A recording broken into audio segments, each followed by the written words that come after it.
Record. Okay, so thank you everyone so much. I'm so happy to be here. And as you know, my name is Varushka, and I speak a lot about anxiety from my own personal journey. And May is Mental Health Awareness Month. So I'm really looking forward to bringing in different holistic practitioners to talk about what they do to practice self-care and mindset. So today I'm very excited. I'm very grateful that I have a friend. Her name's Morena Escardo, and she's here with us today. Hi, Morena. Thank you for being here. Thank you, Veru. Thank you for having me. Super excited to talk to you about this. Thank you. We've been talking for a while to do this, so I'm happy to finally be able to have you here. And Morena is a meditation coach.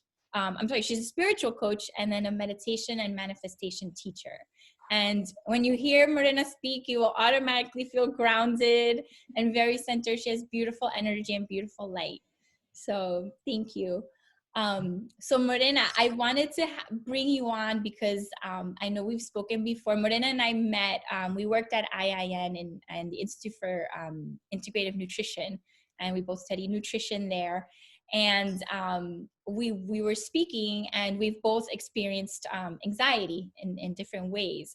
So I always like to hear how different people experience it and what they do to manage it, because I think anxiety is something that if you have it, you kind of always have it, you know, and it's just learning what's the best way to manage, what resources to use to manage it. And at times it's higher and at times it's lower, but it's there. So if you want to, you know, just introduce yourself and share a little bit about what you do. Yeah, so yeah, it's funny what you say. It's great to hear people talk about it, especially because so many people have it and not enough people talk about it. I find that most women, especially, maybe because we're more prone to speaking about it, True. that I talk to have it. So yeah, it's great to share our experiences. But so yeah, I met Veru at work maybe 3 years ago or so. Yes. Yeah. And I'm a meditator. So I used to go to meditate. I found it was actually the mothers from the nursing room, I guess. I remember.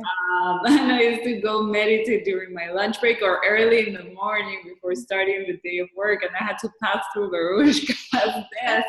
I was like, what are you doing? And I said, meditation. And we started talking, and you know, it's like one more person who has anxiety, and we started, you know, bonding over that and sharing our experiences. Yes. But yeah. I'm a holistic health coach. I studied at IIN, and I started struggling with anxiety after I was already healthy in my lifestyle.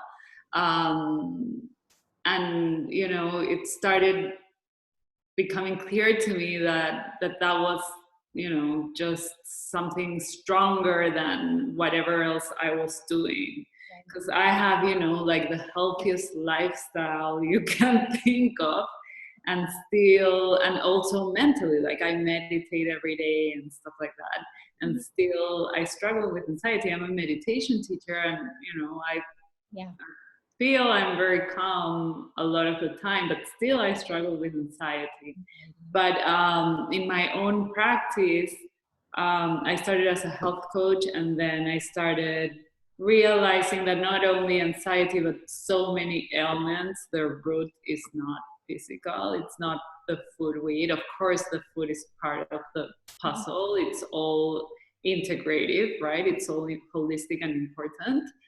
But I started realizing that there were deeper roots to most of our issues. So that's when I, in my own personal journey, started navigating more towards meditation and mind-body practices.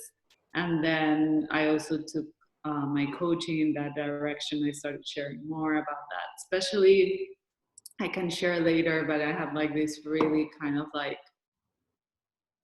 difficult experience, but that totally showed me how powerful meditation was to help me manage stress and anxiety. Mhm. And I was like, this is just too incredible, too useful a skill for life. I need to share this with everyone. So now I'm a meditation teacher and I focus my coaching. I still do, holistic nutrition every now and then, but I'm mostly focused on sharing both stress management, natural stress management, and anxiety management Mhm. tools, but also going deeper as well, which also is an anxiety tool. The most powerful that I found is having a deep spiritual connection. Yes. So I help people connect with their spirituality and use spiritual tools to navigate life more gracefully. And yeah, and I create online programs, meditation, manifestation, and everything around spirituality. Wonderful. That's wonderful. I also find I practice my meditation every morning. And when I started practicing, I thought to myself, I don't know if I'm doing this right. I'm just sitting here and my thoughts are still crossing my mind. And is this really helping? And I realized I did it consistently for a good 6 months. And then the days that I didn't do it, I noticed that I would get more frustrated easier. I didn't feel like I started the day grounded. I would feel like very frazzled, and the rest of the day felt that way. So it's a very powerful tool. Definitely, yeah. It's a total game changer. For me, it's been day and night. Yes. And it's important to be consistent with it and not let it go. Even the days that are hard, that you feel that you don't want to do it, I think those are the most powerful days to really sit down and do it. For sure. It's when you feel good, Uh-huh. when you can really, kind of plant the seeds so that when there's a crisis, Mm-hmm. you're ready for that. Exactly. Like what we're going through right now. Right? Exactly. Like we've been preparing for this moment to really stay grounded. Yeah, that's wonderful.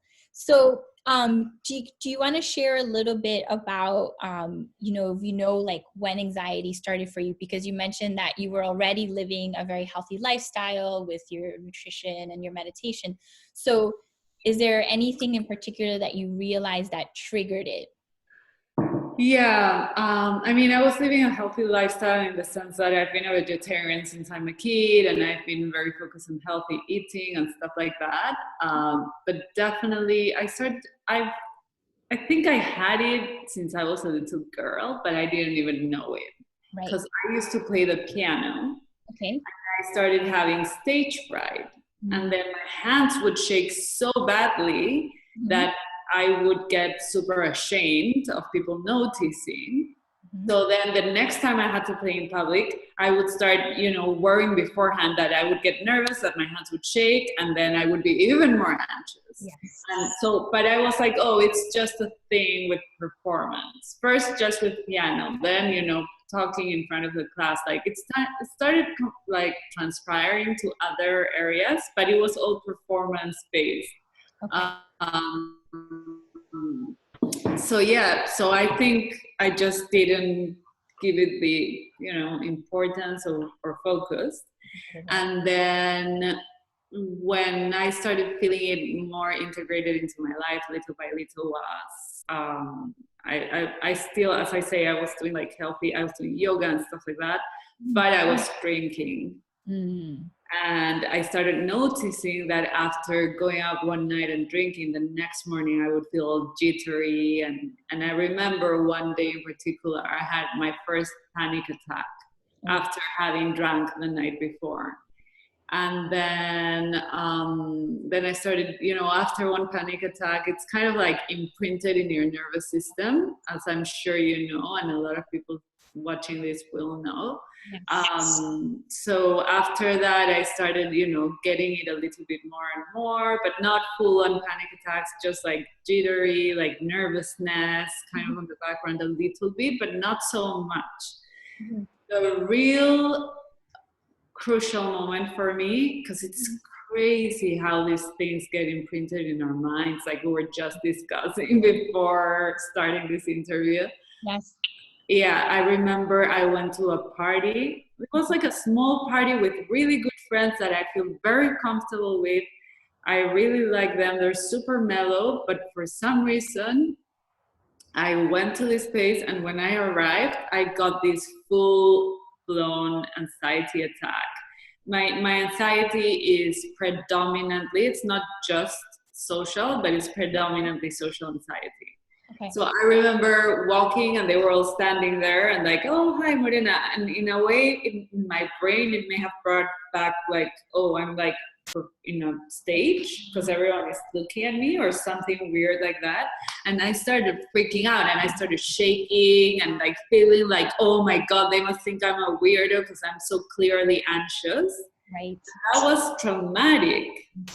And that changed everything. After that, it was such a traumatic moment because I was so embarrassed of being so nervous and everyone noticing. Mm-hmm. Like literally, it just never went back to what it was before. Like I started canceling all social like interactions, getting nervous even if I was gonna go have lunch with a girlfriend. And then little by little, in just a few days or weeks, it went to the point where I would be like super anxious just going to the bank or the supermarket and like getting panic and super anxiety. So the good thing is I was really proactive. So right away, I went to therapy. I went to cognitive behavioral therapy to help me deal with, the moments of anxiety, because it's very practical and kind of goal-driven, that kind of therapy. I don't know if you've had it. Yes. That's wonderful. Yeah, so I started doing that. Mm-hmm. And then at the same time, because I was so proactive, I also started watching and looking, for a solution. Because as you feel like this is the end of the world. Like I'm never going to be normal again. Yes. And you're so scared and you feel so lonely because you don't know anyone who's ever gone through that because nobody talks about it. Exactly. So I started looking for videos and books, and I found this Buddhist monk and his book called The Joy of Living. Okay. And this monk had panic attacks since he was a little boy, and through meditation he got over it. He overcame it. And it's a fascinating book where he explains kind of like the scientific part of meditation and how it works in the brain. Mm-hmm. And he also teaches some mindful meditations.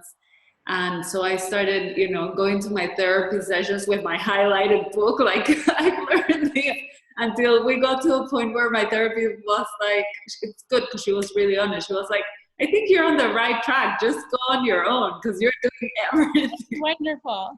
That's wonderful. Yeah. So since then, that's when my real meditation path started.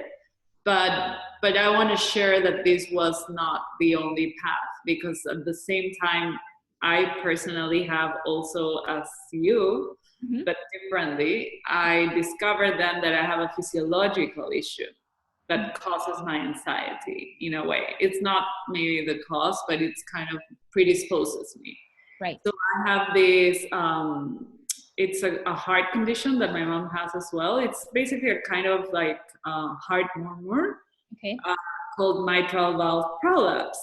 Mm-hmm. But because most doctors, at least in the past, have not seen the body as a holistic, organism. Right. It turns out that people who have this condition also have a nervous system imbalance. Mm-hmm. And they're much more prone to suffering from anxiety, which my mom, by the way, does as well. Mm-hmm. So I started understanding that, and I used to take medication for my mitral valve prolapse since I was like 15. Okay. To kind of like regulate my heart rhythm.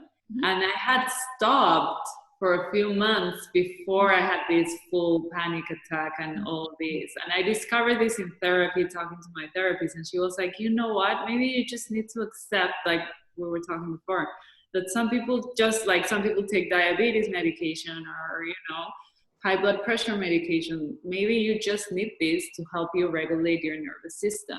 Exactly. So I started taking that again, and what it does is it actually helps with the physical symptoms. So for example, I won't shake Yeah. which is what, you know, made me so ashamed. And then it would make me even more nervous. And then I would shake even more. Yes. My mind was still anxious. So at Yes. least I got rid of half of the problem by taking the medication again. Yeah. But then I had to work with my mind through meditation and many other things. Yes. You brought up so many wonderful points, because I think that first you said, once you figured it out, that you were very proactive about it. And I think that's something so important, because like you were saying, once you have your first panic attack, I think that your brain imprints, and the worst thing to imprint, because it just keeps replaying it. And I've read before that when you have one panic attack, your body will remember it. And once you have the second, you will always be afraid of having it again.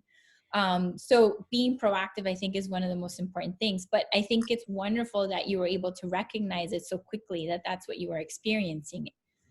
Yeah. I mean, I didn't know what was going on, but I knew, I mean, something was clearly off, and I basically, I felt disabled, right? Yeah. I felt like, also like I was never gonna be myself again.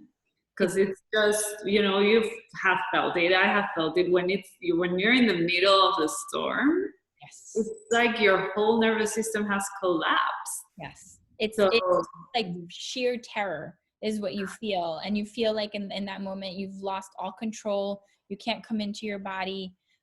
So it's very debilitating, because I think that you can create phobias from it very quickly, because you experience something, like you were saying, you wanted to avoid social situations. So if you don't seek help right away, I think that's one of the biggest things. And what I want to bring forth to people is just that if you're experiencing it, not to feel ashamed about it, and talk about it and get help, because the quicker that you stop it, I think the less damage, I want to say, that it does to you.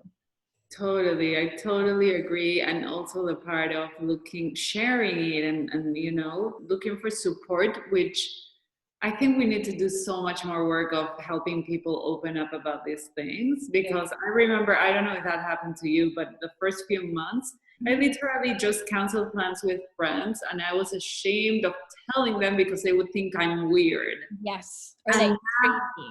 Yeah, and now that I'm way past that, and it's like, you know, I talk about it with everyone. It's part of my work, sharing my path with anxiety. It's crazy how when you share it, you know, vulnerability is just so powerful, and it gives up permission to others to open up. So whenever I say I have anxiety, it's like 95% of the people tell me they also have it.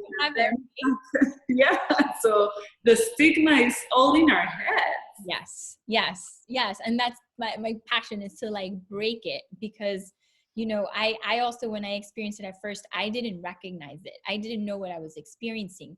So I just felt that something was wrong in my body, and then that became my phobia. So I always felt like something's wrong, I'm ill, like I'm gonna end up in the hospital. And I was afraid of that from my childhood. So I waited too long to seek help, because I didn't know what it was, and that prolonged it and made it worse. That's Right. How long did it take you to actually talk to someone about it? 2 years before I spoke to somebody. So a lot of damage was made in that time. And I avoided, wherever I had a panic attack, I avoided it. So it started in college, and if I felt it in a class, I didn't want to go to that class. And then if I felt it driving, I stopped driving. And it's just, it becomes bigger and bigger, and it's in your head. So if you don't share, it's not in your head, it's very real. But if you're not releasing it, then it just becomes bigger. Yeah, and I think people who haven't experienced it just don't understand how real it is, and how, you know, you just are fully paralyzed. You are. And I think that's another reason why people don't talk, is because I always say, if sometimes I wish I had like a cut that I could just get stitches and fix, or, like I don't have an arm, and people see, okay, she doesn't have an arm, but this is something they call it the invisible illness. You don't see it. And like you said, if you haven't experienced it, you don't understand that rush of fear that goes through you, and how your nervous system will always react that way. You know, and even if you try, the physical part then gets the mental part, or the mental part then reacts, it makes the physical part react. Yeah, it goes both ways. And I think it's also very important to, emphasize this point that a lot of people also may not seek help or share it because they're like, I'm crazy, they'll think I'm crazy, when actually it can be a physical thing for many people, like it is for you, like it is for me. Yes, yes. And that's the other thing that I wanted to talk about is, you know, like yourself, I also practice holistic health. And I was sharing before we got on that I was on medication for a long time for it. And because I was so into the holistic health, and in the holistic world, it's almost like you're shamed if you are taking medicine, because you should be doing it with natural supplements, or, you know, through meditation and controlling your mind. And I got off the medicine, and that changed me. And, you know, unfortunately, I had to go back on. And I still struggle with it, because I still feel like, my God, if there's part of me that I can't control on my own, like there's a real disorder, and why can't I tell myself, calm down, Rushka, but that's not how it is. So I also want to bring light that sometimes there's the physical component, and then the psychological. So it's, if you do need medication, you know, I surrendered, and I'm never going to get off it again, because my body needs it, and it's okay if you need it. Absolutely. For me, when I went to therapy, first my therapist sent me to a psychiatrist so that he could prescribe something. Right. And he actually wanted to put me on some antidepressants, which apparently are given for anxiety. Right. I did not suffer from depression, but it's given for anxiety. And he said, you have to take them for a year. And because I was in that mindset that you mentioned, I was like, there's no way I'm doing this. Yeah. I'll cure it with yoga and meditation and whatever. Eventually, I did accept going back to my heart medication.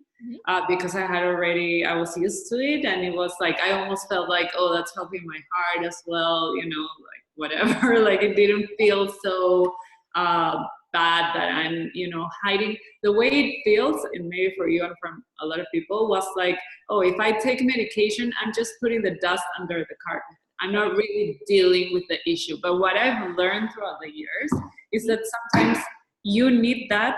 First of all, with meditation, I've discovered and come to a clear conclusion that we're here to be happy and to enjoy life. So there's no point in suffering while you figure it out. I do not agree with that. So if it's going to help you feel great and go out and do your life while you figure it out, then why the hell not? I mean, you're here to be happy, not to suffer. You know, and then what I've also learned that for a lot of people, including myself, I mean, especially I've seen it with friends, for example, with depression. Like I have this friend whose parents passed away, unfortunately, recently, both parents, and she's a psychologist, so she really understands this, and she started taking antidepressants. So I brought up this conversation just out of curiosity, zero judgment, right? I was like, I just want to open this conversation, and I'm curious if by taking antidepressants while you're grieving, will that kind of cover the grief and you won't actually process it? And she said, no, the fact that I'm so depressed actually has me blocked and I can't even grieve. So I need something to give me that push, get me out of this black hole, so then I can start healing. And it's the same with anxiety, you know, there's no shame in taking things that will help you actually look for the help. Actually, maybe some people will have panic attacks even to go out of their house into the therapist. So they need the pill to have the courage to do that, you know? And what I found is that also when I share about taking medication, so many people come back like, thank you for sharing that, because they also were feeling like a failure for taking it, and you're giving them permission to do it. Now I'm like so grateful for science for giving us this, because I cannot imagine how my life would be if I hadn't had this help. Agreed. Agreed. And to add to that, you know, my therapist always tells me, if physically you're panicking so much, you can't get to the point where you can help yourself mentally, because the physical symptoms are just so big that you can't, no matter how much you try. She always says you can't wish it away, you know, even as much as I try to. She says you can't say affirmations, you know, to get you out there. And you know, I always still like have a little friction with that, because I still believe, you know, our mindset is everything. But if your physical body isn't relaxing, you can't move forward.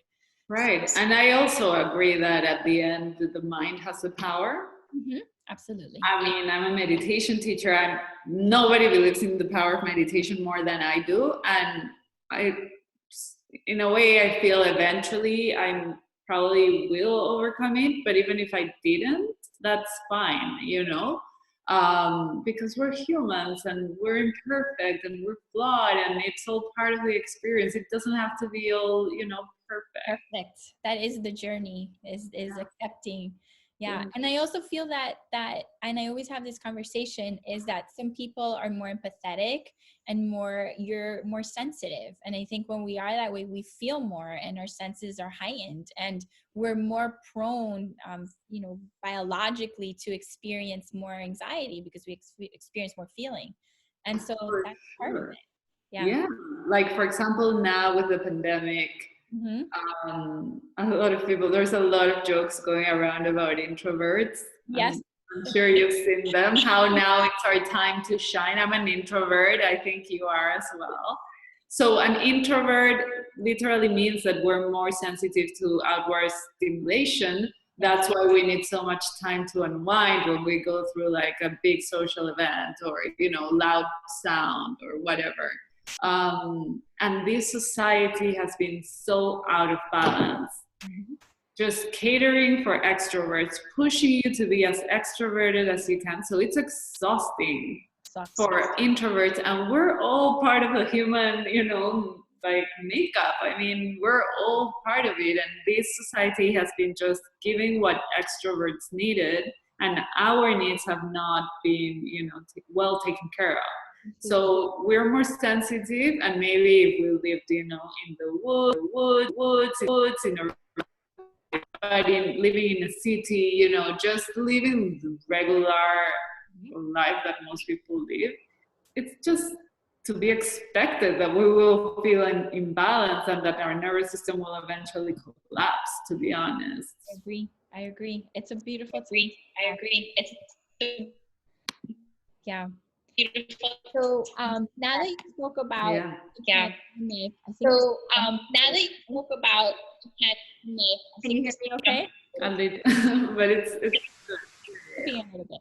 Okay, so I just wanted to ask you, I know we have to go soon, wrap it up, but now that you're talking about the pandemic, you know, how do you feel? Because I'm worried during the quarantine that a lot of people have been inside, especially extroverted people. They haven't experienced, you know, the time inside the house and without as much social interaction. So, you know, what's your take on that? And also, what have you done during this time to really, like, what's your self-care? How have you taken care of yourself to keep yourself, you know, going?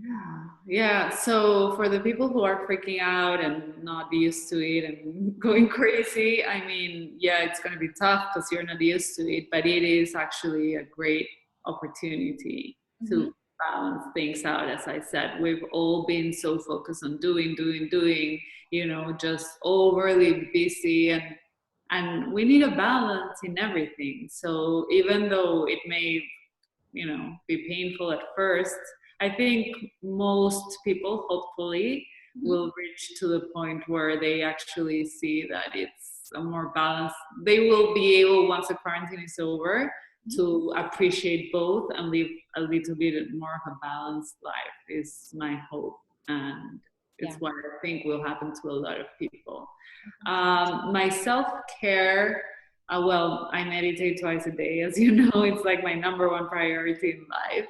Right.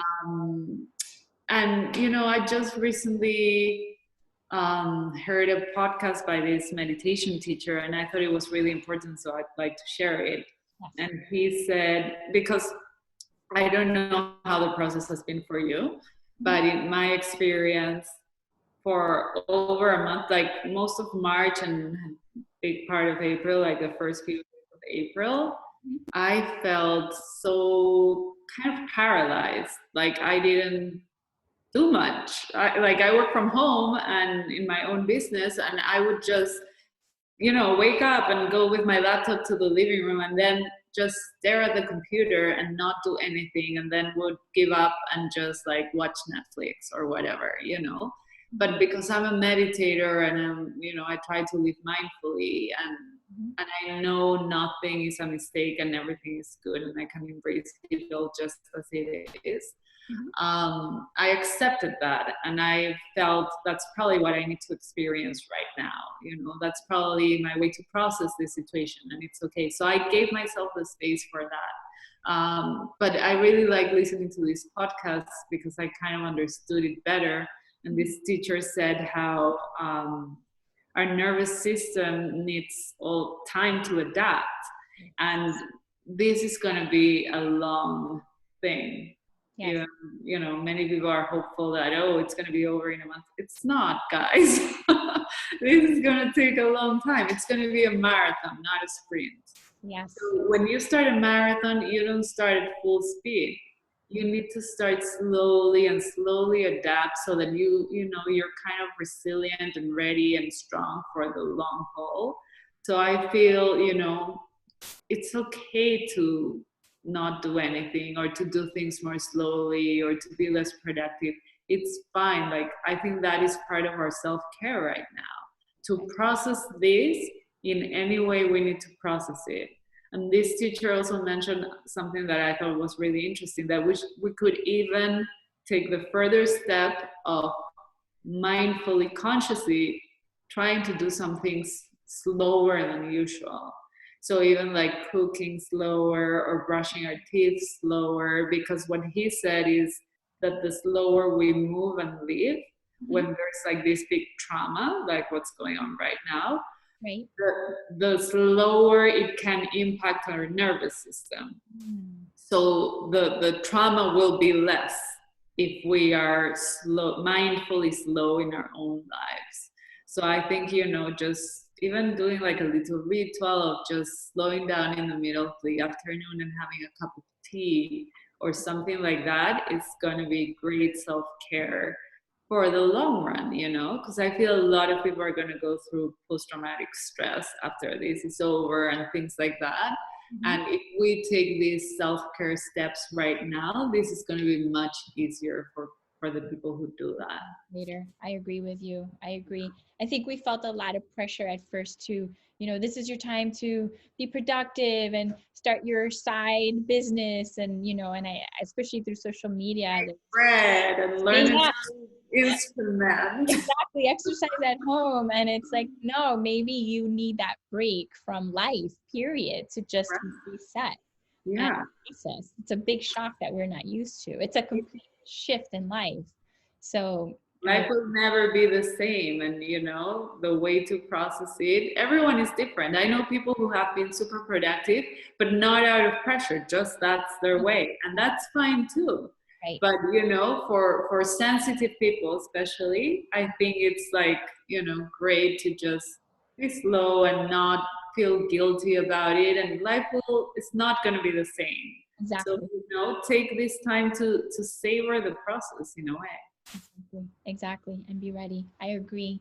Thank you so much for sharing that. So I have one last question for you, because I know anxiety, when I've been in the middle of an anxiety attack, I've done some really silly things.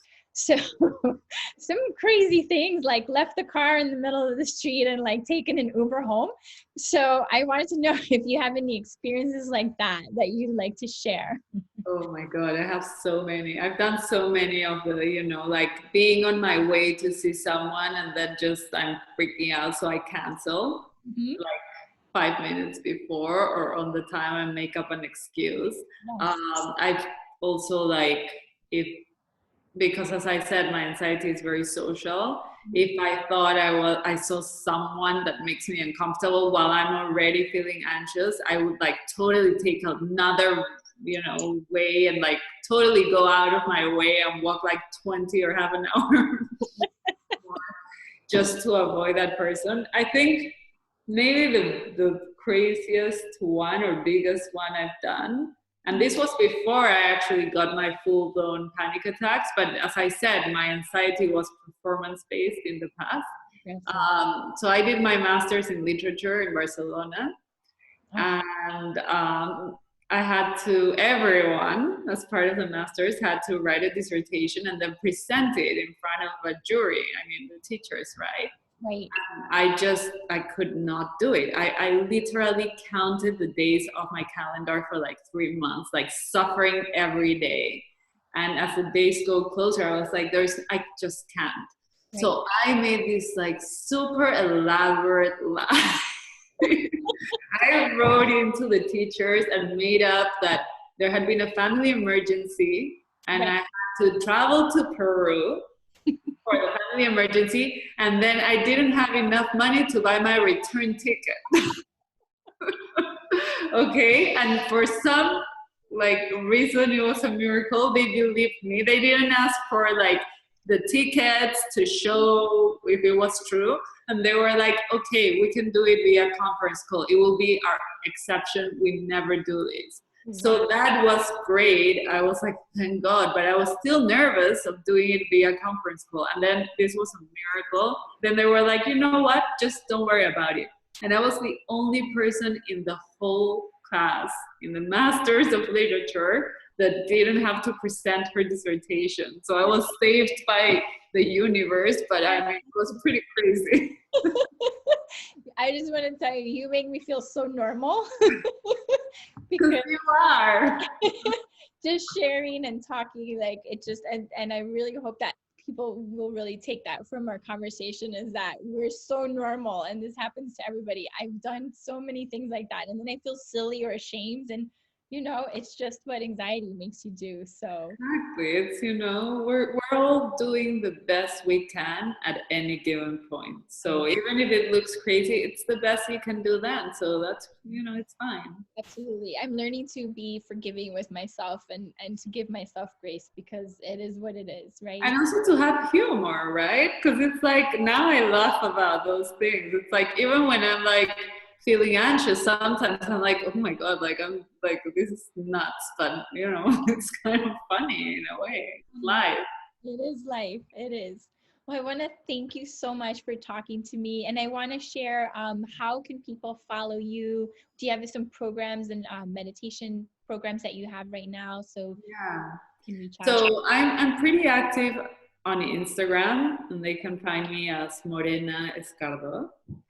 My name and last name, and I put, you know, I try to write like inspiring posts and notes of wisdom, and I share some videos, and sometimes I interview people. And then if they go there, or they can go to my website, which is morenaescardo.com, and then I have a lot of like free resources, like they can download like guided meditations and sign up to the newsletter where I send like the meditation of the month every month, and then other tips and stuff like that. And I have a meditation course that I do like once a month maybe. So once they're signed up to the newsletter, they will get all the information about that. Wonderful. And I'll make sure to type it out when I videos. Thank you. And thank you so much for inviting me to talk about this. I love that you're doing this, Veru. It's like so helpful. Thank you. We really need to like bring down this stigma of mental health. Still, just the expression mental health, you know, has such a negative connotation. And I was reading something like 60% more adults, like there's a 60% increase since 2013 or something in depression and anxiety, especially in millennials. So we just need to normalize it. Absolutely. It's part of any other, I don't even like to call it a disease. It's just a, you know, way, but it's like everything else in life. So it's just one more challenge. One more challenge. That's the right word. Absolutely. That's my goal, is just to put it out there and make people feel like we all have it at some point. We all have it, people. We all have it. So just talk about it. Yes. Yeah. So thank you. And thank you for for inviting me to share my experience. Pleasure. Thank you for being so open with me today and with everyone. Thank you. We'll talk soon. Talk soon. Bye. Bye.